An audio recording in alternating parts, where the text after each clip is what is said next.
انا هقول لحضرتك على حاجه يا فندم، انا بقيت سعادتك تأييدا بامانه الله يا فندم. ولو حضرتك ما نفذتش اللي انت بتقوله اول واحد هيهاجمك هو انا العبد لله برضه. اعلم ذلك، اعلم ذلك، حضرتك عارف الموضوع ده. اعلم ذلك. فبعد اذن سعادتك، عندنا بعض المحافظات في الصعيد محافظات لا تستغل، ومحافظات من اعظم المحافظات زي محافظه الفيوم. ايه رأي حضرتك؟ كيف يتم استغلال محافظة الفيوم لتكون بالفعل عروس من ضمن العرايس الجميلة اللي موجودة في الصعيد؟ الحقيقة يا فندم أنا شايف إن النشاط السياحي ممكن يبقى نشاط مضاف رئيسي جدا لقطاع الفيوم. نعم، مش عايز كلام. بالبحيرة اللي فيها وبظروفها وقربها من القاهرة والأنشطة اللي ممكن تدار فيها، إلى جانب موضوع التطوير الزراعة وتحسين الأداء والمنتج بتاعها، فموقعها والبحيرة فيها دي ممكن تبقى جنة ربنا في الأرض. منطقة الفيوم دي كلها دي واحة جميلة جدا، أيوة، متسعة، خضراء على مدى العام، وجنبها بحيرة. ازاي التجميعة دي ما تدارش؟ اقول لحضرتك ايه، نجرب كده نجيب لها اداره مثلا على سبيل المثال، وان كان يعني ده طبعا مش ممكن يكون مبدا.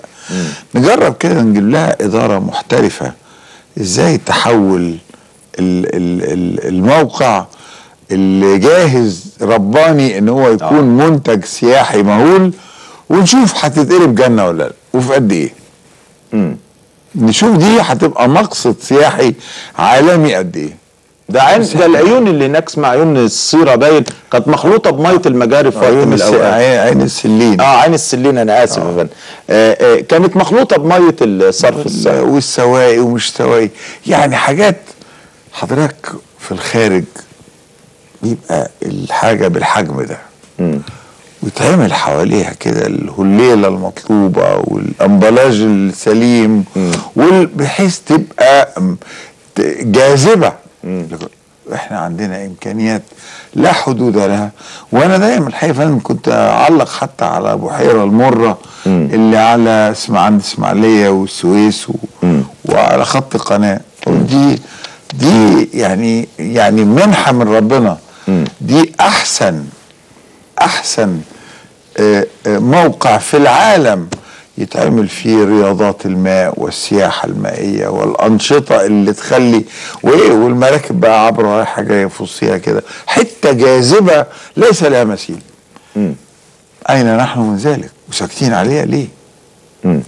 طريق الفيوم وطريق أسيوط والطرق دي كلها حضرتك مهملة يعني على ضفافها. أنا متهيألي حضرتك يعني أنا عايز وعد من سعادتك دلوقتي للصعيد تحديدا إن شاء الله إن الناس بعد 12 شهر بإذن الله تعالى من تولي حضرتك أمور البلاد، إذا ربنا كان كاتب لسعادتك النجاح بإذن الله وهذا ما نتمناه، إن بعد 12 شهر الناس في الصعيد يقولوا الفريق شفيق رئيس الجمهورية بالفعل في شغل. إن شاء الله. أنا عايز من سعادتك وعد. ده مش وعد، ده التزام بإذن الله. لابد الناس خلال شهور قليلة يستشعروا ان في خط جديد هم ماشيين عليه. مش عايز كلام. نعم. في كل مكان في الدولة الحقيقة. نعم. طيب حضرتك احنا عايزين ننتقل الى جزئية برضو مهمة الحقيقة، وهي الموظفين. الموظفين دول حضرتك في جميع الوزارات، المدرسين والاطباء في الصحة والمهندسين في الاسكان والمهندسين الزراعيين في وزارة الزراعة، كل ما هو عامل في ال 30 وزارة او ال 33 وزارة، وكل ما هو يعمل في الهيئات الحكومية.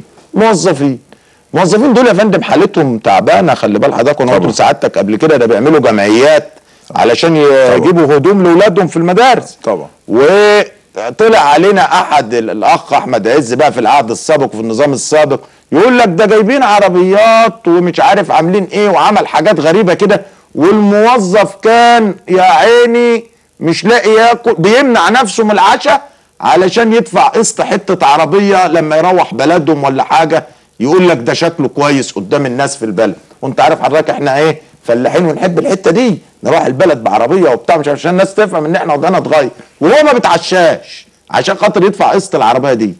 طب ايه حضرتك بقى يعني وجهه نظر سعادتك ايه الجماعه دول؟ يعني مش هنسيبهم، ما ينفعش سعادتك نسيبهم. ما هي الدوله يا فندم، الحكومه بتتعمل عشان ما تسيبش حد. بتعمل عشان نيابه عن الشعب بكامله تبص على احتياجات الجميع وتراعي قدرات كل واحد على انه يعيش عيشه مقبوله. واللي ناقص عنده حاجه اصبح التزام عليها انها توفرها له. والترشيد والدعم اذا امتنع عنه هيبقى كده، يبقى ده تؤمن ان ده دعمه مستمر. وده هي الدوله. طب ما فيش فكره عند سعادتك كده يا فندم نخلي الموظف الراجل، اصل انا بيصعبوا عليا قوي يا فندم، لان انا بصراحه بشوفهم وبزعل.